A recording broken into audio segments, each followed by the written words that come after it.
estrés por momentos, también tiene posibilidades de ayudarnos, ¿no? Entonces, por ejemplo, si ustedes están en un momento de estrés y necesitan, por ejemplo, ir de su casa a tomar el camión en una esquina, y entre ese transitar de que deciden correr, se golpea, no sé, la espinilla con algún objeto que estaba por allá a su paso, el cuerpo le pone una mayor percepción a la idea de que su tarea máxima es llegar al camión, ¿no? Entonces, por un momento, el cuerpo no duele y ustedes van corriendo hacia el camión, y después de que el momento de estrés agudo, pequeño y de lapso de tiempo pasa, empiezan a sentir ese dolor, ¿no? De lo que había sucedido previamente, que era es que se habían golpeado.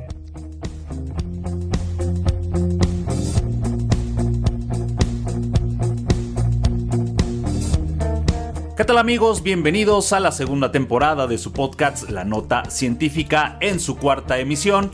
Les saluda Gerardo López. Es de nuestro agrado informarles que en escasos 7 meses que iniciamos nuestra travesía con este proyecto, hemos llegado a los 3,000 seguidores en Facebook.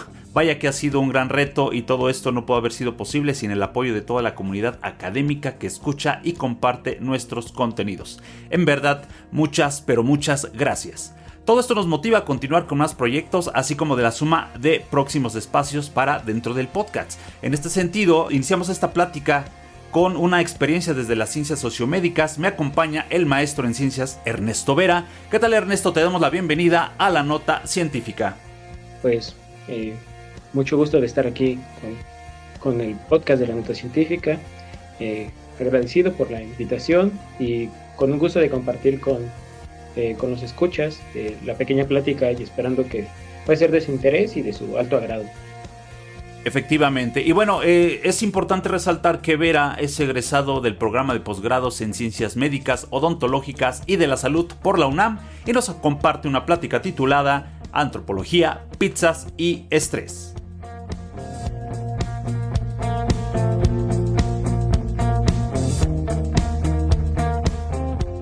Perfecto, Vera, te damos la bienvenida aquí a esta plática que parece ser que va a ser muy importante. Vamos a iniciar con la primera sección de este podcast. Platícanos a grandes rasgos en qué consiste tu proyecto de investigación. Bueno, el proyecto de los repartidores de pizza, hablando sobre el estrés y la antropología, bueno, es un proyecto ya concluido que me permitió obtener el grado de maestro en ciencias, pero bueno, lo desarrollé a partir de estar en este posgrado. Y bueno, a grandes rasgos, pues es un proyecto que un tanto ambicioso, que parte a partir de un enfoque antropológico sobre un enfoque denominado enfoque de la complejidad, ahí para los que les guste la lectura, leer un poquito sobre ello. Y tiene por intención, pues, intentar comprender el fenómeno de uno de los empleos que tal vez, no a partir de la pandemia, pero sí a raíz de ella, nos permite voltearlo a ver con mucha más magnitud, y es esta idea de la repartición, ¿no? Del delivery, y en ello, pues, hacer alusión y construir esta idea del estrés, partiendo claramente de una revisión sistemática sobre lo que se ha dicho sobre este tema, y al mismo tiempo, como se trata de un panorama antropológico, también que sean los actores de esta vivencia del estrés los que nos platiquen qué sucede con esto, ¿no? Entonces, en este caso fue, por ejemplo, la construcción a partir de 3 estudios de caso, que es el de caso de Juan, de Javier y de José, que son los nombres ficticios ahí que les dimos a nuestros repartidores, para poder hacer esta conglomeración. Y bueno, se parte pues de un pequeño modelito científico, pero que también tiene como que la idea de poder ser legible para aquellos que tal vez no estén tan cerca de esto, pero que les guste adentrarse, porque al final esta idea sobre el estrés que se va construyendo es algo que estamos vivenciando todos en estos momentos, porque estamos ante una alta demanda de trabajo en el sector de los servicios, ¿no? Entonces, ya el simple hecho de estar en una convivencia cotidiana de humanos con humanos ya representa un reto, ¿no? Que es cómo debemos convivir, o cómo debemos convivir todavía más complejo, cómo convivir con esas personas para lograr un empleo, ¿no? Seas el repartidor, seas el cajero, sea la persona que atiende en un banco, sea la persona que recibe una llamada telefónica. Esto ya involucra un cierto grado de estrés porque es una implicación de aprendizaje, ¿no? Somos seres más allá de la sabiduría que podemos obtener a lo largo de los años, que siempre estamos aprendiendo, ¿no? Desde el primer momento en que nacemos y hasta el último segundo en el que morimos. Muy bien, bastante interesante y creo que tu charla es muy ad hoc exactamente en estos nuevos sistemas tan complejos de labores que tenemos sobre todo en los ámbitos urbanos. Para poder comenzar, y sí te pediría que armáramos esta charla sin tocar netamente el tema central. ¿Cómo pinta la vida laboral en pleno siglo XXI? ¿Qué es lo que se asevera en estas nuevas épocas?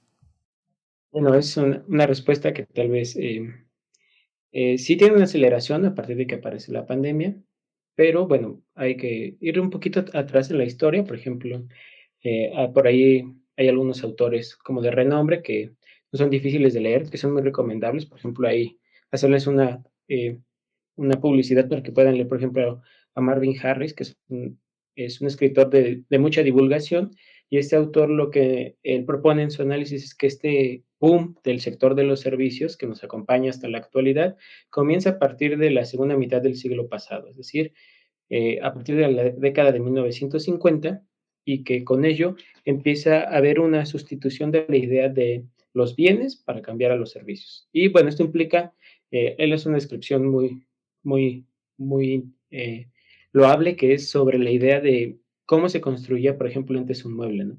Y qué importancia le dabas, por ejemplo, a la idea de hacer un mueble que sabías que era para tu vecino. Entonces, uno decía, pues bueno, la convivencia con mi vecino hace que yo ponga ímpetu en querer hacer ese mueble, porque al final es alguien con quien convivo, y eso hacía que le pusiéramos como que más atención. Pero conforme va pasando la idea de la industrialización, esto se va haciendo todavía más próximo, pues tal vez ya ahora no necesitamos saber quién hace el mueble, simplemente llega el mueble a nuestra casa, y las personas que antes se dedicaban a ello, pues ya no tienen tales empleos porque hay máquinas que nos ayudan a hacerlo, y por ese mismo motivo, entonces ahora necesitamos, por otro lado, gente que se dedique a los servicios, ¿no? Alguien que te quiera vender ese mueble, que es una persona y que se pone en contacto contigo, o es un vendedor adentro de una tienda y te quiera vender ese mueble, ¿no? Y a veces esos muebles tal vez vienen de mala calidad, pero bueno, porque ya no hay una relación directa y todo está sumergido en la idea eh, de simplemente vender. Y por otra parte, bueno, por ahí ustedes sabrán que estamos en una época de aceleración, tenemos que ir cada vez más rápido a un lugar, tenemos que hacer cada vez más actividades. Nos hemos dado cuenta en este siglo XXI que con un solo empleo ya no es suficiente, necesitamos tener dos empleos, ser hogares de dobles ingresos, como dicen los economistas, y entonces eso hace que, bueno, las personas tengan más actividades que hacer en un mismo tiempo, ¿no? O sea, se aceleran las actividades a realizar por los humanos, pero el día sigue teniendo 24 horas, ¿no? Entonces, eso es un contraste entre qué tanto tengo que yo acelerar mis actividades, estar en un lugar y después en otro, qué tanto tengo que rendir, porque ahora estamos en una época donde el rendimiento que tengamos y esa eficiencia sobre lo que estamos haciendo, qué tantos productos o qué tanto logramos producir a partir de ello, cuántas ventas hacemos, cuántas pizzas entregamos en el caso de los repartidores, se va a ver reflejar en algo que es como lo que sigue moviendo el mundo capitalista, y es la obtención de dinero por parte, ¿no? Entonces estamos en una época donde estos empleos pues son lo que básicamente nos rodea, ¿no? Y también para lo que nos preparamos académicamente en las escuelas, ¿no?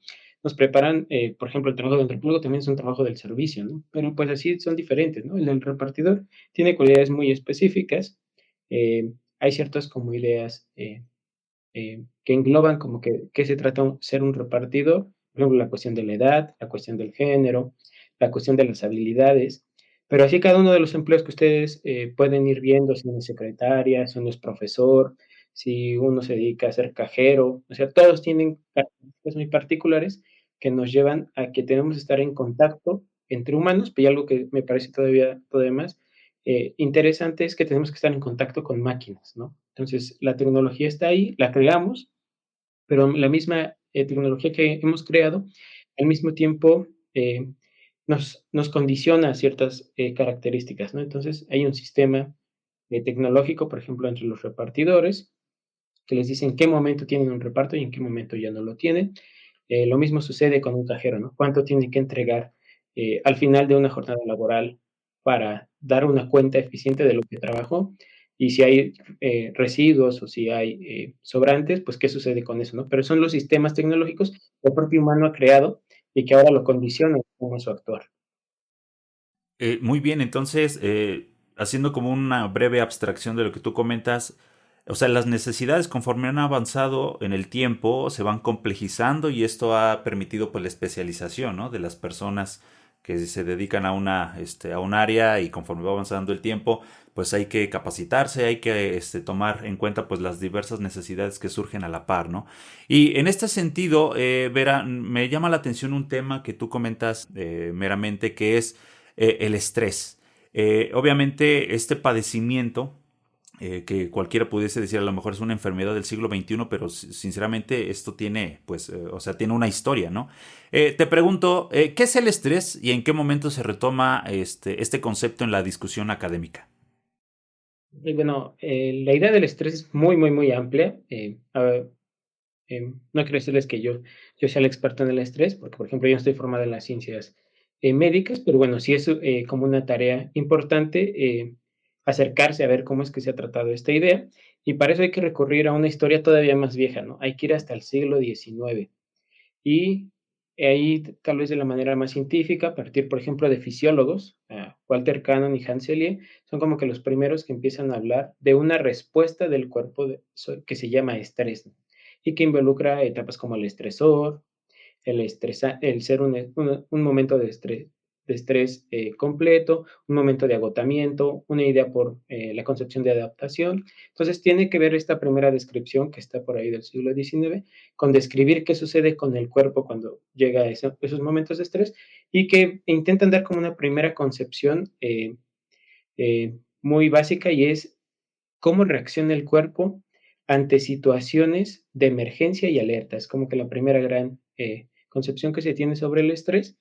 Y bueno, a esta se empieza a trabajar y se da cuenta que, bueno, tal vez a diferencia tal vez de como ahora lo trabajamos en nuestro lenguaje cotidiano, porque han de saber por ahí existe un concepto que se llama medicalización, que hace referencia a este uso cotidiano, en nuestra vida cotidiana, de conceptos que a veces son científicos, ¿no? Entonces, por ejemplo, la idea de estrés, hoy la trabajamos incluso las personas, nos la hemos apropiado y le damos como el denominativo de que es un padecimiento, es una enfermedad, es un estado en el que yo me siento, pero también es algo, al menos para los que nos dedicamos a la reflexión de esto, es muy interesante porque nos habla de que las personas están haciendo una concientización sobre cómo es que sienten su cuerpo, ¿no? O cómo es que reacciona su cuerpo ante las necesidades ambientales, o sea, con lo ambiental me refiero a las cuestiones de su vida social, pero también con las cuestiones, por ejemplo, pueden entrar las cuestiones del tráfico, que es algo ambiental, pero también cómo se sienten, por ejemplo, en la relación entre humano con humano, el humano con entre todas estas variedades, el humano con el jefe, el humano con un compañero, el humano con su mamá,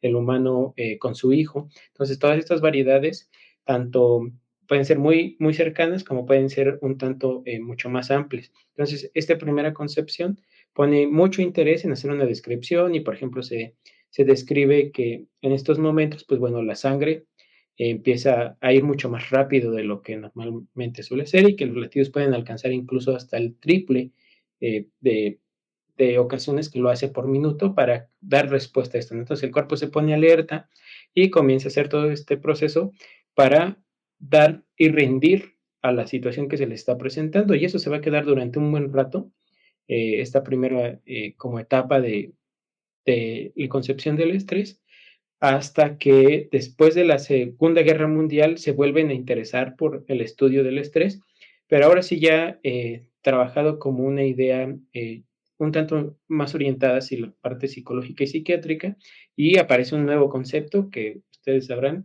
que se llama el síndrome de estrés postraumático. Y bueno, en este se describe pues esta recreación de estresor de las personas que han estado ante momentos agudos de estrés y que las reviven después de un tiempo y que esto hace que de nueva cuenta tengan como una revivencia de todo esto. Entonces se mete en la cuestión de la memoria, se mete en la cuestión de los recuerdos, pero también en la cuestión de revivir ciertos episodios que se han quedado ahí como de manera traumática. Y bueno, aunque parece ser que cuando hablamos de estrés, estamos hablando de algo que tal vez nos puede poner en riesgo, hay ciertas características entre, por ejemplo, un estrés agudo y un estrés crónico, ¿no? Entonces, por ejemplo, lo que nos describen desde la parte biológica y hablando también sobre la parte psíquica, mental y cognitiva, es que, por ejemplo, el estrés de manera aguda y por lapsos cortos ayuda, por ejemplo, a las capacidades de la memoria. La memoria se amplía con tal de responder a esto y llega a puntos incluso que sobrepasan la memoria promedio que solemos tener las personas. Pero en sentido, cuando este estrés se vuelve crónico, ahora este sí, de nueva cuenta, vuelve a tener un punto máximo, un punto crítico positivo, en el que las capacidades de memoria son muy grandes, pero también cuando se vuelve crónico, también va a caer en un estado en el que ahora las capacidades de memoria se vuelven deficientes o disminuyen. Entonces ahora va a tener un punto de crítica, un punto crítico negativo para las personas. Entonces el estrés, por momentos, también tiene posibilidades de ayudarnos, ¿no? Entonces, por ejemplo, si ustedes están en un momento de estrés y necesitan llegar a un lugar, necesitan, por ejemplo, ir de su casa a tomar el camión en una esquina, y entre ese transitar de que deciden correr, eh, se golpea, no sé, la espinilla con algún, algún objeto que estaba por allá a su paso, el cuerpo le pone una mayor percepción a la idea de que su tarea máxima es llegar al camión, ¿no? Entonces, por un momento, el cuerpo no duele y ustedes van corriendo hacia el camión y después de que el momento de estrés esté agudo, pequeño y de lapso de tiempo pasa, empiezan a sentir ese dolor, ¿no? De lo que había sucedido previamente, que era es que se habían golpeado. Entonces el cuerpo ya les dice, bueno, ya logramos lo que nos ponía alerta, pero bueno, ahora hay que responder a que te acababas de golpear. Entonces empieza a doler el cuerpo. También ustedes sabrán, por ejemplo, en el caso de los estudiantes y de las personas que están dedicadas a la cuestión educativa, que después de esos lapsos de evaluación que estresan a las personas hay como una tendencia ahí a las enfermedades, ¿sí? Porque el cuerpo pues pone atención a esa idea de la evaluación y a veces descuida que está pasando otro tipo de organismos a nuestro cuerpo y cuando vemos ya estamos enfermos de una gripa, de un resfriado y bueno, esto tiene que ver con las repercusiones del estrés y después esta misma idea, aquí se compagina lo primero que les comentaba sobre la idea eh, de, de los empleos, y es que ya por ahí de 1974 aparece como una nueva o una tercera etapa sobre la idea del estrés, y es que se empieza a hablar como de un agotamiento por las condiciones laborales, es decir, como se vio que las personas se dedicaban cada vez más al trabajo, pero que su eficiencia no era la más adecuada para sacar a cabo la mayor cantidad de trabajo, se empezaron a preguntar ahora, pues, ¿qué sucede con las personas, ¿no? Entonces, de esa misma manera, se empieza a buscar este concepto muy conocido como el burnout, ¿no?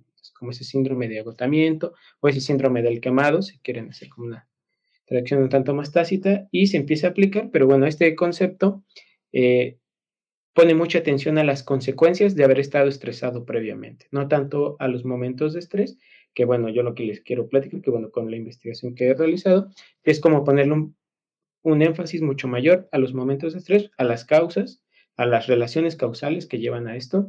Y bueno, la propuesta o la intención que yo tengo con la investigación es proponer un nuevo concepto, que es una idea del paisaje del estrés, donde tal vez a diferencia de ponerle un énfasis mayor a la parte biológica o a la parte psicológica o a la parte laboral, social, económica, pues conjuntemos estas etapas y estas dimensiones porque no porque suceda una no deja de suceder la otra, ¿no? Entonces, esta idea del paisaje del estrés es como que conjuntar las ideas y al mismo tiempo darse cuenta que tanto está sucediendo esta reacción de estrés por parte del sujeto, pero también el ambiente al mismo tiempo está generando como que las condiciones para que las personas vivan estresadas, ¿no? Y a veces pensamos, a veces la cultura es demasiado peligrosa, ¿no? Porque empezamos a tomar, se empiezan a crear hábitos y después se vuelven costumbres, tradiciones. Por ejemplo, la idea de, por ejemplo, del consumo del alcohol como una idea para quitar el estrés, ¿no? Como si tengo una enfermedad y que él me lo puede quitar, por ejemplo, el alcohol, ¿no? Y ustedes saben, por ejemplo, en el caso de México, el gran problema que tenemos con el alcoholismo y que, por ejemplo, nuestro sistema de salud es eh, tan, tan robusto y tan endeble que difícilmente le puede hacer frente a un problema tan grande como es el alcoholismo en nuestro país. Ok, entonces me vino a la mente, por ejemplo, una comparación. Digamos que el estrés es como el equivalente a las emociones, ¿no? Por ejemplo, no hay como un estrés bueno, no hay como un estrés malo, ¿no? Sino que depende mucho de cómo lo canalizas y obviamente pues todo eso se ve, digamos, diversificado dependiendo del enfoque, ¿no? Si quieres verlo desde el punto de vista de las ciencias clínicas, si lo quieres ver, por ejemplo, desde el punto de vista de la cultura. O sea, digamos, da como que muchas aristas, ¿no? Para su análisis. Quiero continuar dentro del el script, Vera, porque quiero tocar un tema que me pareció bastante fascinante de tu trabajo que me compartiste de manera anterior. Tú hablabas, por ejemplo, de cómo era la concepción del ser humano, ¿no? Exactamente en diferentes facetas, ¿no? Yo te pregunto, por ejemplo, en estas épocas de incertidumbre, posmodernidad, si queremos verlo así, o de estrés, ¿cuáles son las diferentes concepciones que tiene del ser humano, ¿no? Ya sea desde el aspecto físico, biológico, social, cultural o, no sé, a lo mejor desde el punto de vista, a lo mejor desde el medio ambiente, ¿no? Sí, yo creo que es importante repensar, ¿no? Porque bueno, aquí sin que nos demos cuenta, yo trato como de explicarles con estas descripciones que les doy, que estamos ante una visión humana compleja, ¿no? O sea, somos y no somos al mismo tiempo, ¿no? Y cuando somos, no solo somos una cosa, ¿no? Entonces, por ejemplo, algo que tal vez en otras etapas de la historia hemos tenido así de pues somos biología, pero solo somos biología, ¿no? Y enfatizamos la biología y defendemos la biología, ¿no? Así, por ejemplo, le ha pasado a los antropólogos, defienden la cultura y todo es cultura, ¿no? Pero bueno, en esta época, como tú bien dices, del siglo XXI, donde está la posmodernidad todavía reinándonos, eh, en los enfoques de cómo comprendemos la realidad, eh, yo creo que la complejidad, que no es un enfoque netamente nuevo, no es decir que es la panacea del siglo XXI, ya venía trabajándose desde también la segunda mitad del siglo pasado, pero bueno, aquí como que la gran cosa es, por ejemplo, ver a partir, por ejemplo, les voy a platicar sobre los repartidores, que te encuentras, por ejemplo, con la idea de que el humano es un ser físico, ¿no? Y uno en esta primera concepción, para irlo armando, porque se vuelve como un rompecabezas que va entrelazando en esa idea, por ejemplo, de qué es el humano, en su primera idea que yo les quiero decir sobre qué es un ser físico, por ejemplo, recordar esas leyes que traemos desde la secundaria que nos enseñan, ¿no? Por ejemplo, la idea de que dos objetos no pueden ocupar el mismo espacio y en todo caso, alguna tendrá que colisionar para cederle el espacio a la otra. Entonces, esta idea, por ejemplo, se ve reflejada en cuando un repartidor choca, ¿no?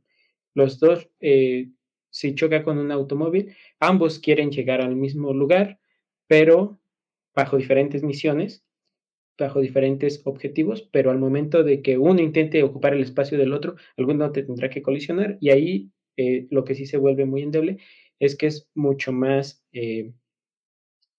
riesgoso la calidad de seguridad de parte de un repartidor que de parte de un automovilista. Entonces, lo más seguro es que dentro de esa colisión, por la cuestión de pesos, por la cuestión de aceleración, por la función mecánica incluso, quien va a colisionar completamente va a ser el repartidor, ¿no? El automóvil sí también tendrá una colisión de menor magnitud, pero ahí tienen una primera dimensión. El sujeto tiene que estar ahí. Ahí después, por ejemplo, otra cosa con los repartidores que podemos ver es que, por ejemplo, en estas ideas, ustedes sabrán que, por ejemplo, existe todavía hasta hace poco la idea de que, por ejemplo, una pizza tiene que llegar en 30 minutos, ¿no? O de lo contrario será gratis. Esa era una de de las grandes políticas publicitarias que tenían las grandes marcas de pizzas, para no dar nombres.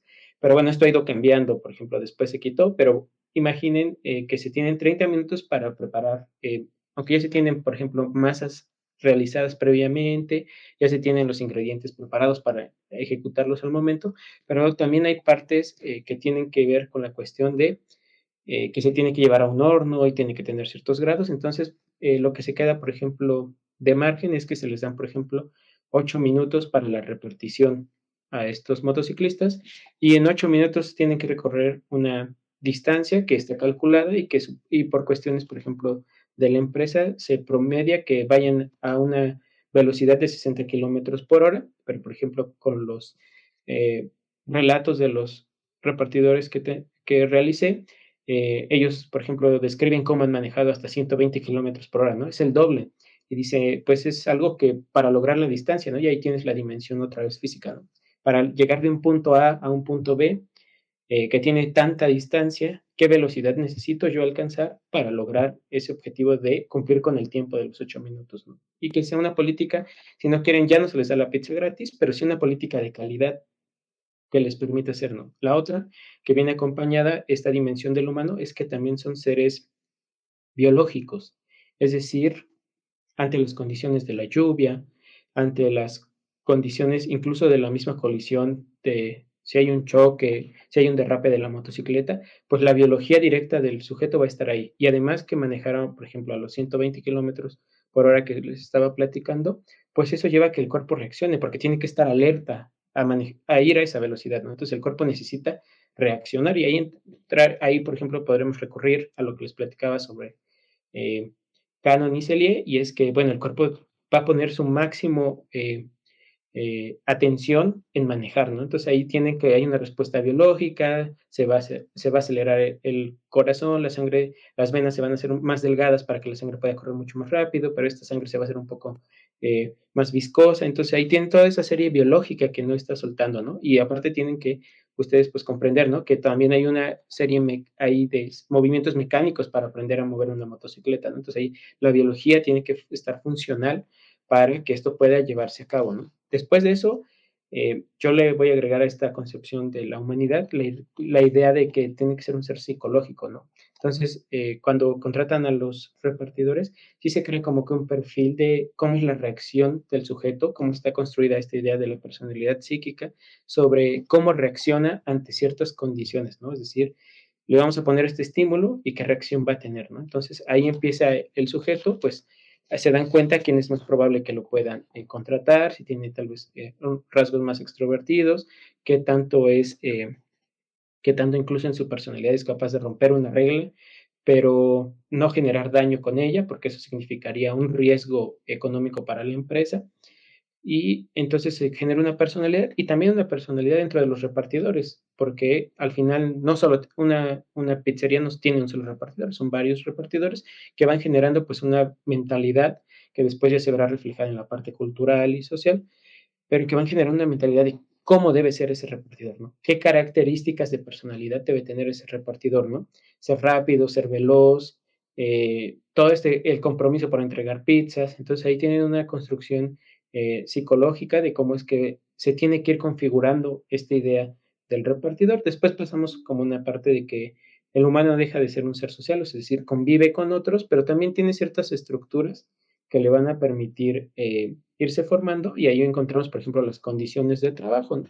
Entonces, así es de, bueno, me dijiste que no puede ir a más de 60 kilómetros por hora, pero me pides que vaya a repartir a un lugar donde no llego en el tiempo establecido y entonces la gran pregunta es, ¿qué hacemos, no? Entonces, por ejemplo, hay uno de los repartidores, José, que además también es subgerente de una de las pizzerías, menciona así de, bueno, pues son pequeños permisos que les damos, ¿no? Entonces ahí tienes una condición social que juega entre la legalidad y la ilegalidad. Les pones un límite que está escrito como una norma de la empresa, pero al mismo tiempo ya en la práctica cotidiana, dentro de lo social, lo permites que lo hagan, ¿no? Otra de las cuestiones sociales que aquí creo que es muy importante de resaltar, por ejemplo, son las condiciones de seguridad. Y en el caso de los repartidores hay un programa empresarial que les va como que dotando a partir de que ellos hagan méritos como trabajadores y esto les dan como recompensa, pues que se vayan equipando, ¿no? Lo que sí les dan como de base, que es obligatorio, pues que tengan un casco, ¿no? Pero ellos dicen que conforme van avanzando en esa idea de ser un buen repartidor, que entreguen en tiempos, que ayuden a los demás, incluso que trabajen fuera de su horario de trabajo, que eh, ya no es remunerado, ellos van como que generando puntos y se les van dando más incentivos, ¿no? Y que tienen que ver con su seguridad, ¿no? Por ejemplo, se les dan unas botas para manejar, se les dan unos guantes para maniobrar con la moto, se les da, por ejemplo, si quieren tener un impermeable, también se les es otorgado. Y supuestamente ahí hay otra parte social económica muy importante, es como que se les hacen pequeños descuentos, porque no todo es gratuito, se les hacen pequeños descuentos y que en el momento en que renuncien, si es que renuncian a esa empresa, ese dinero que habían invertido en su equipo se les va a ser regresado, ¿no? Entonces ahí vemos condiciones sociales que circundan la idea de la humanidad y del repartidor, ¿no? Entonces es algo que no está tan fácil como de quitar y decir, bueno, no debería existir nada de eso, ¿no? Y con todo y estas condiciones sociales que como ustedes ven y se pueden dar cuenta, son injustas para aquel que trabaja, el repartidor, y que benefician más a la parte corporativa y que trae una ideología netamente capitalista de hacerse de dinero. También existe esta parte en la que incluso los que están al cargo saben que están haciendo algo que no manejan de la mejor manera conforme a la seguridad, ¿no? Entonces, uno de los repartidores también comentaba por ahí que, pues, es que nos dan pantalones de vestir para ir a repartir, ¿no? Y decía: "Eso no nos ayuda a nada si se derrapa una motocicleta, ¿no? O sea, el pantalón se va a romper inmediatamente", ¿no? Dice: "Tal vez un pantalón de mezclilla grueso nos podría ayudar más, ¿no? A que contenga, pues, esa fricción que se va a hacer, que es un movimiento físico y mecánico entre el asfalto y el cuerpo del repartidor", ¿no? Entonces, ahí tienen como que la cuestión social impacta en estas otras dimensiones. No podemos separar una de la otra, por más que parezca, ¿no? Y que al mismo tiempo, ya para agregarle toda otra dimensión, va generando una cultura, ¿no? Y es una cultura que podemos construir desde lo más pequeño, ¿no? Es una cultura de la repartición, ¿no? ¿Qué te conlleva ser un repartidor? Pero podemos irle escalando, ¿no? Porque al mismo tiempo, por ejemplo, se han de conocer por ahí uno de los filósofos más citados de esta época y que más libros vende, por ejemplo, Byung-Chul Han, habla, por ejemplo, que estamos ante una cultura del hiperrendimiento, ¿no? En el que siempre, siempre, siempre hay que estar rindiendo, siempre hay que ser eficaces, siempre hay que producir, y eso se ve reflejado en dinero, ¿no? Entonces, en el caso también de los repartidores, lo que sucede es que por cada pizza que van ellos entregando, se les da una pequeña cuota de dinero, ¿no? Que puede ir desde los 4 pesos hasta los 8 pesos, ¿no? Entonces ahí van ellos, ¿no? Entonces, si un día te avientas 80 repartos, pues bueno, ya tienes un extra, además de lo que es tu sueldo base, más eso. Y ustedes sabrán que además los repartidores, cuando ustedes llegan a su casa, eh, se llevan propina, ¿no? Las personas solemos pensar así de, bueno, miren, ellos están arriesgándose por entregar la pizza, o a veces ni siquiera lo pensamos así. Simplemente, como están dándonos un servicio, pues damos como una pequeña propina. Entonces, la idea de esta cultura como del riesgo es así de arriesgo mi persona física, mi persona biológica, acepto condiciones sociales, me adecuo en una personalidad que me están pidiendo, pero es una cultura del riesgo, porque al final, aunque sí tengo más dinero del que tal vez tengan otros trabajadores de la empresa, pero el riesgo es muy amplio, ¿no? Y bueno, esto mismo hace que, como son las empresas formales del país, pues tienen que cumplir ciertos lineamientos sociales, ¿no? Los más mínimos para poder emplear gente tampoco son tan dadivosos como para decir, así vamos a darles eh, cosas de más, pero sí lo más mínimo, ¿no? Por ejemplo, un seguro de vida. Y bueno, yo me imagino que ya de entrada, cuando uno va a pedir un empleo y te dicen, te vamos a dar un seguro de vida por si algo sucede, es así como que de pensarse de qué tanto riesgo va a haber en este empleo como para que me ofrezcan otorgarme un seguro de vida, ¿no? Pero bueno, más allá de eso, como que englobando estas ideas, bueno, entonces yo invitaría como que a la audiencia a pensar desde esta idea de la complejidad, es un enfoque complejo, eh, un tanto antropológico, porque estamos pensando en la figura del humano, en pensar al humano desde la visión física, biológica, psicológica, social y cultural. No separadas, no como si fuera esto una encima de la otra, ¿no? Yo se los platico así por una cuestión tal vez de comprensión para el auditorio, pero piensen lo que al mismo tiempo están conviviendo todos estos elementos en su vida cotidiana y que al mismo tiempo nos ayudan a ver cuál es el límite humano, ¿no? Porque a veces con esta idea de, porque además tenemos un discurso social sobre la libertad, ¿no? De todo se puede lograr si uno lo quiere hacer, pero bueno, en esta idea, yo lo que les invito también a pensar es qué límites tenemos como humanidad, porque la física y la biología claramente están muy demarcados, ¿no? A veces la biología permite en esta parte biológica darse cuenta de que tiene que haber un límite, hasta ahí tiene que llegar, ¿no? Y la parte cultural a veces como es un tanto más interpretativa y cuestiones a veces de ideas, pues te permite manejarte en unos mundos inimaginables, ¿no? Pero bueno, que al final sí tienen consecuencias y nunca soltamos estas 5 dimensiones que les estoy platicando. Ok, entonces, bueno, a mí me llama un poquito la atención, ¿no? Y la concepción del ser humano aún se vuelve más complejo cuando, por ejemplo, metemos la parte emocional, ¿no? Porque ahí es como que otro mundo, ¿no? Muy bien, Vera. Créeme que es un tema bastante agradable y sobre todo pues te da mucho a la reflexión. Y ahorita me viene una pregunta, tú para obviamente organizar pues obviamente tu proyecto de investigación, me imagino que hiciste un poquito de rastreo histórico. Por ejemplo, ahorita no hablando específicamente de los repartidores de la cultura, bueno, en este caso de la cultura que ya se hizo de la repartición, sino hablando así como en el ámbito laboral. ¿Cómo ha sido el desarrollo del mundo laboral en el siglo XX y el siglo XXI? ¿Qué tan complejo ha llegado a ser el trabajo en ámbitos netamente urbanos? Bueno, es un reto si quieren ustedes verlo desde la parte netamente metodológica. Desde la parte del rastreo histórico también conlleva cambios, ¿no? En la idea de qué concebimos hoy como trabajo. Entonces, venimos también acompañados que estas ideas de la urbanización y de cómo es que nos ganamos la vida, vienen precedidos también a veces de muchos modelos educativos, ¿no? Por ejemplo, venimos con la idea, al menos mi generación, venimos con la idea de que entre más uno estudie, va a tener un mejor futuro, ¿no? Tenemos la idea esta, ¿no? Entonces eso como que nos asegura un futuro mejor, ¿no? Pero también antes hubo generaciones eh, ah, que era la idea de para lograr algo en la vida simplemente se necesita trabajar y compromiso, ¿no? Estas familias que tal vez ustedes voltean a ver y que con el paso de los tiempos, en el caso de los servicios, por ejemplo, si voltean a ver la educación, eran personas que sabían leer y escribir y que con el paso de los años y esta idea de la profesionalización que abarca el siglo XXI y eh, estar especializados en algo, pues se tuvieron que licenciar, ¿no? Ahora, por ejemplo, existen ideas como la idea de eh, titularse por experiencia laboral, ¿no? Entonces eso fue pues estas generaciones que simplemente con el saber hacer podían moverse en el mundo laboral.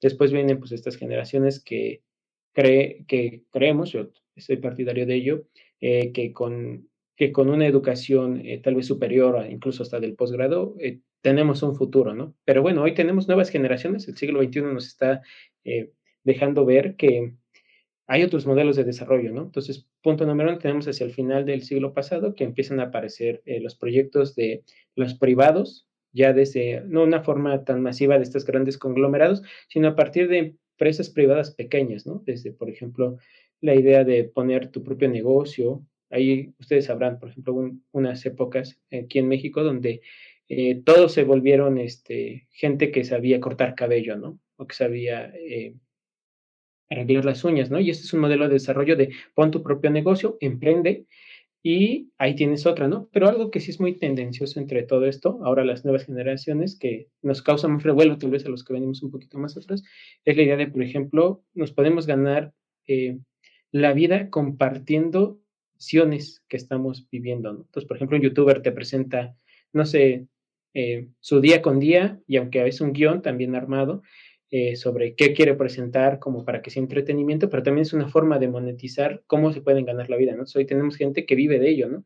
De subir videos, eh, de hacer el mismo podcast, ¿no? Hay podcasts muy virales, esperemos que el mismo podcast que estamos haciendo llegue a más oídos, pero así tenemos otras nuevas concepciones, ¿no? Entonces ahí mínimo, ahorita ya le estoy platicando de 4 concepciones que están conviviendo al mismo tiempo, ¿no?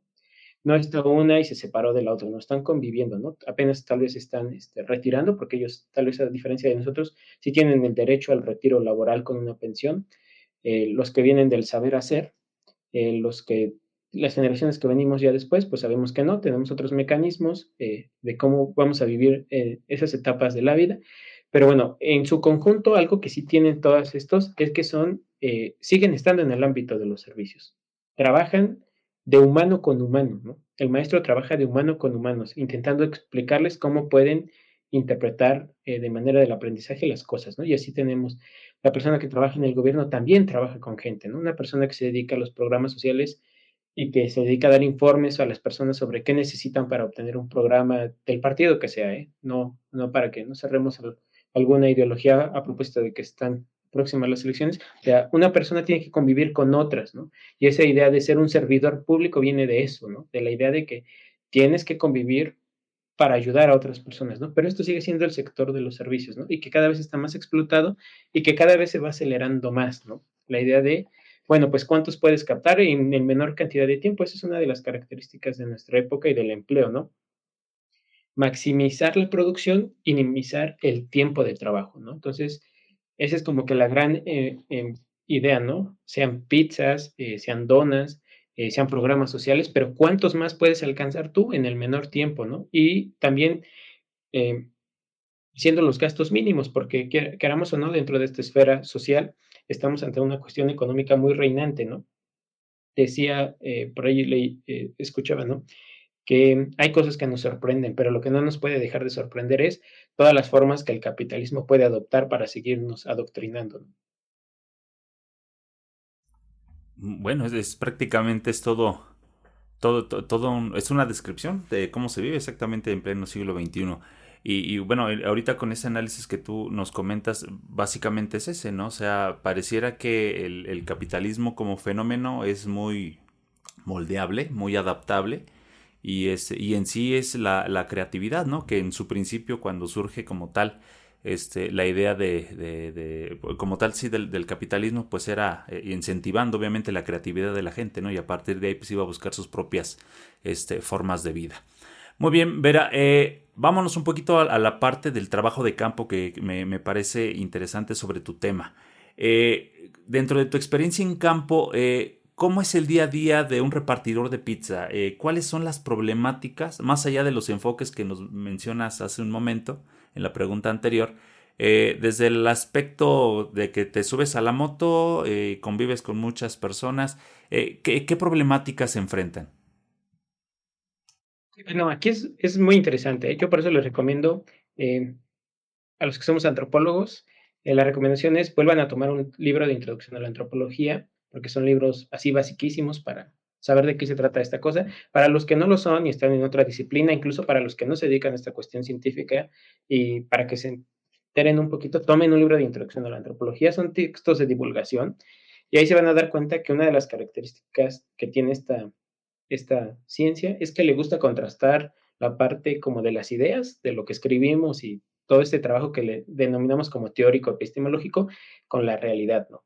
Y eso nos lleva a hablar, por ejemplo, de qué sucede con los repartidores y en la parte metodológica, y es que cuando uno habla, por ejemplo, de repartidores, yo en mi caso, por ejemplo, asumí la idea de que sabían manejar motocicleta, ¿no? Y, oh, gran sorpresa, cuando empieza a hacer la investigación, que había repartidores que habían contratado en el puesto de repartidores que nunca habían tomado una motocicleta, ¿no? Pero a veces esta necesidad de necesito un repartidor en la empresa para que funcione, pues los lleva a que contrates a cualquier persona que está pasando por allí, ¿no? Y que te dice, ah, pues, ¿quieres un empleo de repartidor? Sí, bueno, pues pásate y lléname la solicitud y ya mañana entras a trabajar, ¿no? Entonces, por ahí está el relato de Juan, que platica cómo él, sin saber nada sobre la moto, adquiere el trabajo y que ya como a la semana y media sus compañeros que ya llevan más tiempo en la empresa le empiezan a enseñar a andar en motocicleta, ¿no? Entonces ahí tienen una primera gran cuestión, ¿no? Así como si hay repartidores que sí ya saben manejar motocicleta y que ahí se empieza a generar un día con día, ¿no? Es que con ellos eh, los repartidores se convierten en motociclistas. Entonces, allá tienen dos cualidades muy importantes. Su día con día es ser repartidor, que es una función con la empresa, pero al mismo tiempo también ser motociclista, es decir, saber manejar una moto. Y su día con día es un juego en un vaivén entre puestos, a veces son, si quieren ustedes, muy contrariados entre lo cotidiano y lo extraordinario, entre lo legal y lo ilegal, entre lo permisible y lo impermisible, entre lo controlado y lo incontrolable. Esto es muy interesante de su día con día, porque, bueno, les voy a describir un poco cómo es el proceso de que cuando ustedes marcan, o ahora también se puede hacer por el internet, ustedes pueden pedir una pizza, y entonces llega la comanda ya. Y bueno, hay un área que se llama los maceros que se encargan de hacer esta parte de la masa. Ya tienen que tener listas las bases de la masa para que se empiece a producir lo más pronto posible. Y ellos se encargan de poner la base y poner queso. Después viene otra parte de poner los ingredientes. Después pasa al horno. Después pasa estas áreas de cortado y ponerse en las cajas, de ponerla respectivamente para que después salga con el repartido. Pero bueno, esto que les platico tiene una cualidad. Todo esto se puede controlar. Es decir, pueden controlar cuántas masas de pizza previamente ya tienen listas para hacer las pizzas. Ya pueden tener lista la salsa para simplemente colocarla, ya pueden tener listos los botes de queso, los ingredientes, pueden tener ya listo el horno, ya que esté precalentado, pueden ya tener listas las cajas, pero el proceso de repartición es incontrolable, porque si hay características específicas, por ejemplo, la idea de la velocidad, de la distancia, que las pizzerías suelen tener, antes tenían mapas, así como para referenciar qué zonas sí y qué zonas no vamos a repartir para cumplir con las políticas de calidad sobre no pasar los 30 minutos de entrega, pero hay muchos elementos que no se pueden controlar. Punto número uno, por ejemplo, un fallo mecánico en la moto a la mitad del viaje, eso es algo que no se puede controlar. Por más que la revises, por más que la lleven al mecánico, eso no se puede controlar. Puede suceder algo que no funcione y que haga que la moto se quede parada y todo eso y se rompa ese ciclo o esa dinámica de la repartición, ¿no? ¿Qué otra cosa no se puede controlar en la cuestión de la repartida diaria de los repartidores? Que tal vez ahorita no es el momento, pero que llueva, ¿no? Entonces tú puedes salir y está soleado y de repente empieza a llover. Eso es algo que no se puede controlar. Está más allá de lo que el sujeto y la empresa y quien guste pueda intentarlo hacer. Otra de las cosas que no se pueden repartir es que alguien te golpee, ¿no? Que tengas un accidente. Sea que tú lo provoques o sea que simplemente vayas pasando y alguien lo haga, ¿no? Entonces, eso es algo que no se puede predecir, ¿no? ¿En qué día vas a tener un choque? ¿Qué más no se puede predecir? Que te roben la mercancía, que es una de esas llamadas en las que te, te hacen llevar un pedido y cuando ves, pues ya te dijeron así de, pues, aparte de la pizza, me vas a dejar el teléfono y me vas a dejar todo el cambio que te hayan dado en la tienda. Y bueno, ahí, por ejemplo, en el trabajo, ahí viene, por ejemplo, un relato de cómo en una negligencia de un gerente por insistirle a un repartidor por llevar una pizza a una zona que ellos consideraban como una zona de riesgo, terminan asaltando al repartidor, le quitan varias pizzas, le quitan refrescos, le quieren como que quitar la cartera, pero dice, pero yo presentí que algo iba a suceder y dejé la cartera entre mis cosas, ¿no? Entonces dice todavía cómo le quitan las llaves de la moto y que lo dejaron ahí simplemente así de, pues, y ni se te ocurre hacer nada, ¿no? Entonces, y el repartidor se queda así de, oye, pero ya te estás llevando las llaves de la moto, ¿no? Y pues estas personas que le habían robado, ven las llaves que que las tenían en la mano y lo que deciden es aventarlas, ¿no? Entonces, imagínense el escenario en el cual acaban de asaltar a un repartidor, le quitaron lo que llevaba, le quitaron el cambio, las pizzas, la mercancía, y además de todo, en lugar de poder seguir, se va a tener que quedar unos 10, 15 minutos todavía buscando las llaves, porque quién sabe para dónde las aventaron, ¿no? Y ahí tienes eso puede suceder cualquier día, ¿no? No les puedo decir, eso sucede los martes, ¿no? Eso sucede los jueves, ¿no? Pero la idea para que comprendan con este día con día de los repartidores es que se vuelve impredecible, ¿no? Y otra cosa que es muy interesante y que también es como que un tercer empleo que ni siquiera se dan ellos cuenta que tienen, es que además de que pues son los repartidores, también son conductores, pero también son mediadores estos repartidores. Eso sí tiene que ver con su día con día. Eh, porque ya vieron que hay una persona que se dedica a las masas, hay otra persona que se dedica a los ingredientes, hay una persona que se dedica a contestar los teléfonos y está el repartidor. Si ustedes piden la pizza por internet o por el teléfono, no conocen a la persona que les contestó el teléfono o que está del otro lado del computador y que toma y que dice, sí, esta orden sí pasa. No conocen a la persona que hace las masas, ni a la persona que pone los ingredientes, ni a la persona que maniobra los hornos. A la única persona que ustedes conocen es al repartidor. Y si la pizza viene mal, viene quemada, no es de los ingredientes que ustedes pidió, a la persona que ustedes le reclaman directamente es al repartidor y uno diría, bueno, ¿y el repartidor qué tuvo que ver en todo ese proceso, no? Pero nosotros, no sé si es una cuestión de que, pues, como es parte de la empresa hay que responsabilizarlo, entonces el repartidor tiene que ver cómo solucionar eso, ¿no? Y es una de las tareas que no viene en el contrato de repartidor, pero que las personas que están ahí le dicen, bueno, pues es que si se ocurre algo, pues tú trata de mediar con la situación para hacerlo, ¿no? Entonces, ahí tienen una tarea extra que hace el repartidor, ¿no? Él sí vive la tensión del contacto entre cliente y empresa, ¿no? Él se vuelve representante de toda la ideología y de todo el contenido que tiene la empresa para la que trabaja y que da ese servicio que se espera que sea de calidad, ¿no? Y ellos tienen que solucionar si les cambian la pizza, si tienen que ofrecer disculpas. Entonces, imagínense, tienen que ir preparados de alguna manera o improvisar cómo responder ante esas situaciones, ¿no? Y tiene experiencia ahí de, pues, fui a la tienda rápido y avisé por teléfono y entonces hicieron una nueva pizza y ya regresé con ella. Otra así de la persona se puso muy grosera. Entonces, todas estas cualidades es que son cosas que no siempre, no se pueden controlar, ¿no? Y vivimos en una época donde todo lo queremos controlar, ¿no? De hecho, la producción la queremos controlar, las ventas las queremos controlar, todo, ¿no? Pero el contacto humano es totalmente imperfecto, ¿no? Vivimos en una idea eh, de que las cosas son cambiantes y todo esto, que el repartidor es el que vive esos momentos, ¿no? Y que también lo llevan a tensarse, ¿no? Así de, bueno, yo como me dio con una señora enojada que porque estaba esperando su pizza y tiene mucha hambre. Entonces eso pues genera tensión, ¿no? Y entonces eso otra vez de nueva cuenta nos lleva a que pues ahí está el estrés presente, a veces sin que tal vez lo capitalicen a un nivel de discurso, pero que ahí están esos momentos que los ponen alerta, que los ponen en emergencia y que los hacen que pues vivan el estrés en su cotidianidad laboral, ¿no? Entonces, digamos que también parte de las habilidades que debe de tener un repartidor, obviamente, son las habilidades sociales, ¿no? O sea, la manera de poder interactuar, digamos, entre diferentes puntos de vista o inclusive una persona que te está, afrontando, pues tener como que las herramientas, ¿no? También suficientes para poder medir esa parte. Bastante interesante, Vera. Ahorita, hace un momento nos comentabas de, en ese caso, pensando únicamente en la figura del repartidor, hablábamos de algunas facetas o roles que la cual él tiene que sobrellevar. Estamos hablando de que el repartidor es el hombre frente al que prepara la masa, el hombre frente al que te recibe la pizza.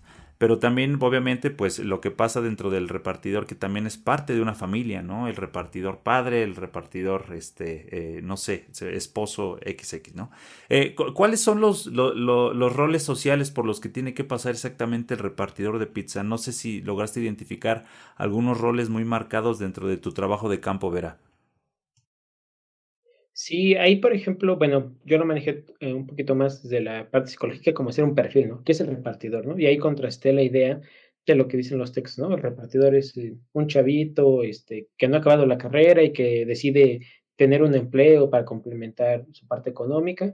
Bueno, eso, parece ser que en buena parte sí, hay varios repartidores que son, estudiantes y repartidores, es decir, tienen como que esta doble tarea social. La otra, por ejemplo, pues que abarcan una edad desde la mayoría de edad de nuestro país, que es los 18 años, y encontramos, bueno, los que encontré, sigue siendo como que un pequeño censo, es como que lo máximo 26 años, ¿no? Sí, por ejemplo, escuché un relato así de un día intentó un señor, padre de familia, a tener el rol de repartidor, pero cuando vio el riesgo en que se ponía, como que decidió que no, no era como que el mejor trabajo, ¿no?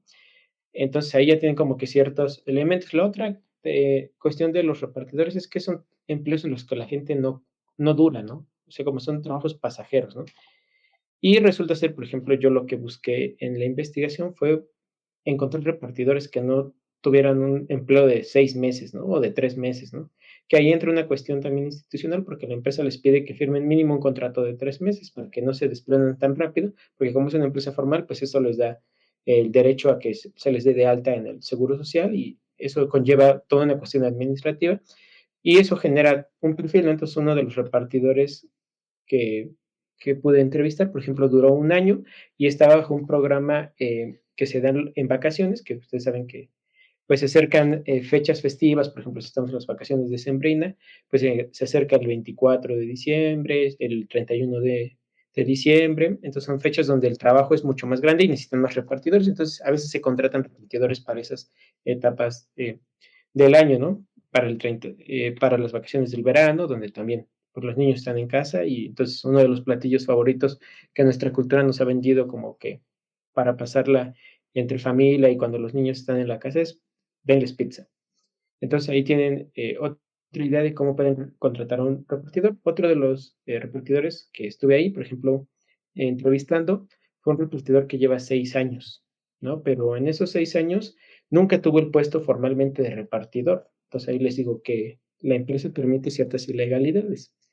Eh, Porque lo que sucede con este amigo es que entra como un ayudante general que ayuda a todas las áreas y de repente faltaban los repartidores y había que entregar y así como que fue un permiso así de, bueno, a ver, salte a repartir, ¿no? ¿Sabes andar en moto? Sí, ve a repartir, ¿no? Entonces ahí tienes eso, ¿no? Y ahorita, por ejemplo, él tiene el puesto de subgerente, ¿no? Entonces, sí hay una evolución y además que perdurando en la empresa, pues sí se logran como que escalar estos peldaños, ¿no? Entonces ahí tienen esa cualidad, ¿no? Y el tercer repartidor que pude entrevistar, él traía ya la experiencia previa de haber trabajado en la otra gran marca. Trabajó en las dos grandes marcas que conocemos de pizzas y tiene como que esta idea del contraste, ¿no? ¿Qué condiciones laborales hay allá y qué condiciones laborales hay acá, ¿no? Y como que eso en su conjunto, pues hacía, por ejemplo, que ya tenía 2 años de experiencia en el trabajo, entonces yo me di cuenta que también dentro de este perfil es que no todos los repartidores son esporádicos, ¿no? Que hoy lo ves y ya nunca lo vuelves a ver, ¿no? Pero sí tienen, por ejemplo, yo cuando conocí a este tercer repartidor, les he de platicar que también andaba en moto y como que la experiencia fue que lo perseguí así. Eso yo me di cuenta que es una cualidad de los repartidores, fluir sobre el tráfico, ¿no? Donde ustedes ven que hay autos parados, los repartidores ven, por ahí puedo avanzar, ¿no? Esa es una característica muy de ellos. Y yo me acuerdo que lo perseguí, lo perseguí, lo perseguí y nunca lo alcancé, ¿no? Entonces tenía como que ese rol de, pues sí, son sujetos de riesgo, ¿no? Socialmente son peligrosos, porque si a alguien se le ocurre abrir una puerta en ese momento, choque, ¿no? Entonces, como que esos roles que van jugando socialmente a veces son, a veces muy sutiles, ¿no? Así de, bueno, es una persona de riesgo, pero también es una persona que se dedica a otra actividad, es como que, no sé, tal vez podría, incluso me atrevo a decir que tal vez es un trabajo del adulto juvenil, desde que está agarrando como que las primeras experiencias laborales y que también es, a propósito de que decías sobre cómo conviven con nosotros, también son dentro de este rol social que tienen con la empresa, son sujetos que su ego va creciendo, ¿no? Porque imagínense, como capitalizan tanto dinero, pues voltean a ver a todos así de, pues yo soy el que más gano de este lugar, ¿no? Por ahí me decían, incluso a veces el repartidor logra ganar más que un gerente, ¿no? De todo lo que va sacando de propinas, programas de incentivos y su sueldo base, ¿no? Entonces ahí tienen como que esa idea de que también la cuestión de la personalidad va cambiando, ¿no? Porque los repartidores se vuelven como que un gremio que no siempre se lleva bien con las otras partes de la pizzería, ¿no? Entonces, con el macero, con el ayudante general, con los propios jefes, con los subgerentes, con el jefe de piso, o sea, como que lo que sí me describieron entonces es que hay cierta rispidez entre las relaciones con ellos, ¿no? Diferente tal vez al conjunto que son solo los repartidores, que parece ser que sí hay una competencia entre ellos, bastante fuerte, porque pues si ya me dieron un reparto y regreso muy rápido, me vuelven a dar otro reparto, y si regreso muy rápido, me vuelven a dar otro reparto. Entonces, eso va a generar una competencia también entre ellos, pero que hay más amabilidad, ¿no? Y hay como que estos juegos de bromas entre ellos, entre apoyarse y decir, como que irse cuadrando a la idea del repartidor, ¿no? Que va generando como un perfil general de lo que significa ser un repartidor de pizzas. Perfecto, vaya que es un mar de información y nos puede dar para muchísimo más pensar. Vamos ya cerrando esta charla, Vera, en verdad estamos muy encantados de que nos acompañes en esta plática. Vámonos a la última sección de esta plática. Yo te comentaba que le hemos titulado Darle herramientas a la gente.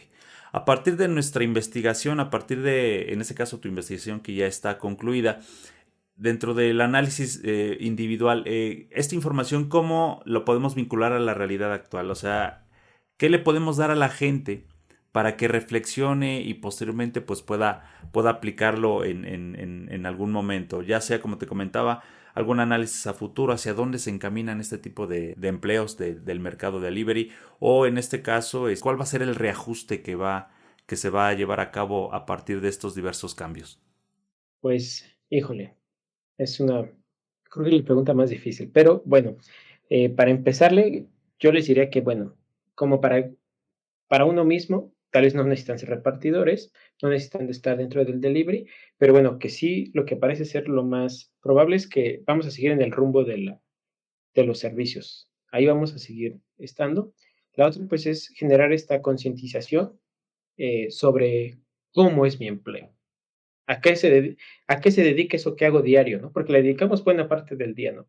Imagínense, el día tiene 24 horas y normalmente las jornadas de 8 o 12 horas, pues ya es eh, o una tercera parte o la mitad del día dedicado al empleo. Entonces, hacer conciencia de cuánto tiempo dedico a mi empleo, hace conciencia tal vez del tipo de tensiones que uno va efectuando, ¿no? Dependiendo del empleo que tengan, ¿sí? Si es un trabajo entre humanos, eso ya supone altas tensiones. Si eres un profesor, si eres un cajero, como les comentaba, todas estas profesiones que conllevan que ustedes convivan con otros humanos, llevan a eso. Entonces, hacer conciencia de esto ya es un buen ejercicio porque sabrán al menos que van a tener respuestas de estrés.